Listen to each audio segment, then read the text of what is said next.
Bonjour, mon nom est Nicolas Rioux. Je suis directeur des affaires juridiques à l'OACIQ.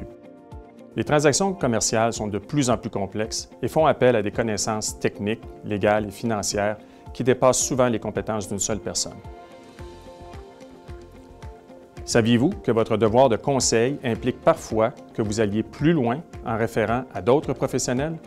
En vertu de vos obligations déontologiques et lorsque la protection des intérêts d'une des parties à la transaction l'exige, vous devez lui recommander d'avoir recours à un expert reconnu, comme un notaire, un avocat, un ingénieur, un comptable ou tout autre professionnel requis selon la situation. Au même titre, bénéficier des conseils d'un collègue ayant une expérience particulière augmente votre propre professionnalisme.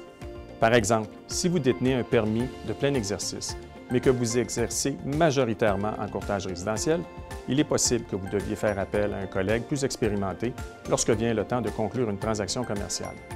À titre de courtier, vous devez savoir lorsque les limites de votre propre expertise sont atteintes et référer votre client à l'expert approprié lorsque la protection de ses intérêts l'exige. De la même manière, si votre client retient vos services dans le but de louer un espace commercial, il sera prudent de lui recommander de faire analyser et reviser le bail par un avocat ou un notaire spécialisé dans les baux commerciaux. Un autre cas où vous devriez recommander à votre client de faire appel à un expert est celui où il cherche à acquérir un immeuble pour y exploiter son entreprise. Plusieurs validations doivent être faites. Par exemple, il est pertinent de requérir les services d'un ingénieur pour connaître la condition de l'immeuble, ainsi que ceux d'un comptable ou d'un fiscaliste pour connaître les impacts fiscaux de la transaction. Un avocat ou un urbaniste pourront également vous renseigner sur les activités autorisées dans ce quartier ou cet immeuble. Il en va de même d'une situation où vous êtes appelé à agir comme intermédiaire pour l'achat d'un immeuble que votre client a l'intention d'exploiter à titre de locataire d'espace de bureau. Une expertise environnementale pourrait également être appropriée dans certains cas.